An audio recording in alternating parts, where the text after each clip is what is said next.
Let's talk about 7 ways to save yourself some money in your own woodworking business. You know, it doesn't really matter what kind of business you choose to start.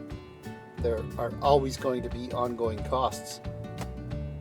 But if you can reduce the amount of money you spend to get your woodworking business off the ground, you'll have more cash available, and cash is the lifeblood of every business. Number 1, share space. If you can't afford to rent a shop of your own, consider sharing space with another business. In industrial areas zoned for woodworking, you'll often find several small woodworking businesses, as well as other types of businesses, in the same industrial unit buildings. Some companies occupy more space than they actually need, and would be happy to share their space with someone who's willing to share in the costs. Number 2, use free materials wherever possible. Whenever you can incorporate free materials into any of your woodworking projects, you should strongly consider the possibility. For example, are free pallets readily available nearby? If you can strip them down and use them in some way, grab all the pallets you can. Just be sure to remove any screws or other metal fasteners before you use the boards. Small businesses come and go all the time. Often they're left with raw materials like plywood, veneer board, plastic laminates, and solid woods. When it's crunch time and they need to vacate premises immediately, they might be willing to part with this leftover stock to anyone who can haul it away. This happened to me in my second year of operations. I went outside to grab a coffee from the catering truck when a neighbor approached and asked if I wanted any supplies. He had to clear out that day, and as it turned out, I scored several sheets of 3/4 inch melamine just by being in the right place at the right time.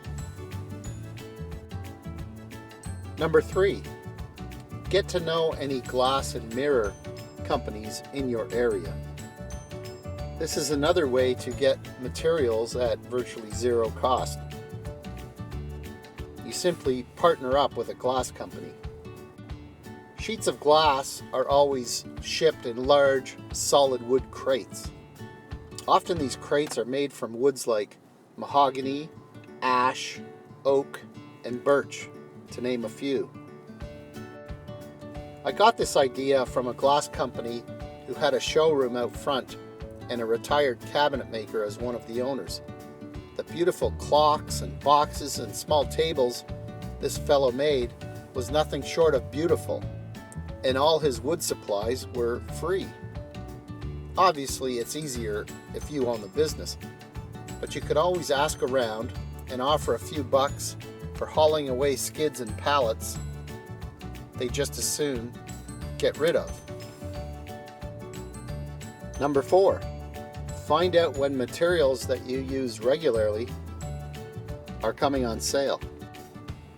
Get in touch with multiple suppliers of the raw materials you typically will need in your shop.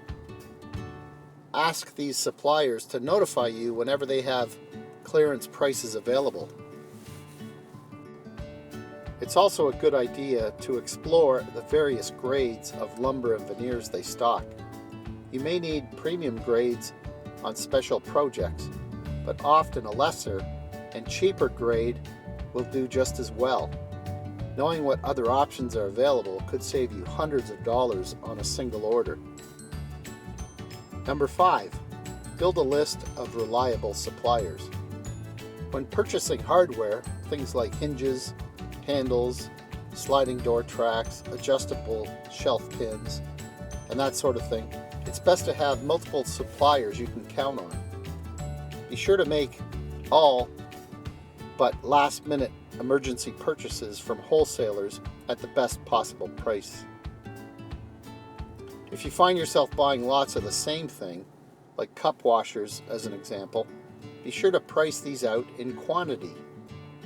Yes, you'll have to buy more with each transaction, but the cost per piece can be a fraction of what you would otherwise have to pay.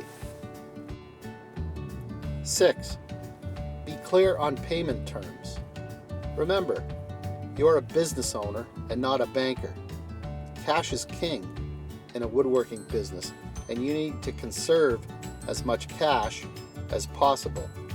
The best way is to get paid in advance before you have to buy any supplies. But that usually only happens with custom work. The next best thing is to be paid in full as the customer takes possession of your creations. What you should try to avoid at all costs are delayed payments. You may or may not encounter this depending on your type of operation. If you know in advance, you can take measures to make up for a temporary cash flow problem. But when somebody springs this on you after you've delivered their furniture or installed their bar or kitchen cabinetry, well, it's just not cool. Beware of commercial buyers and contractors. They are the most likely to delay payment. Sometimes that's just the way large businesses operate. If you can charge a little more up front for the inconvenience, then it provides some sort of compensation. Remember, you're a business owner now, and you need to think like one. Number 7, rent instead of buying. Rent a truck when making large deliveries instead of purchasing your own. Let's say yours is a custom cabinet shop where you do both residential work like kitchens and home offices and commercial work like restaurant bars and store fixtures. Chances are deliveries will be no more than a couple of times each month. When each job is completed in the shop, you'll need to deliver and install it. Call around for prices on rentals. You can rent a panel truck on the day of delivery. Always charge a reasonable fee for delivery and installation, and you should be able to more than cover the cost of the rental. If you enjoyed the information in this short video, be sure to click the link below in the description. It's the best way to give your business a jump start from day one.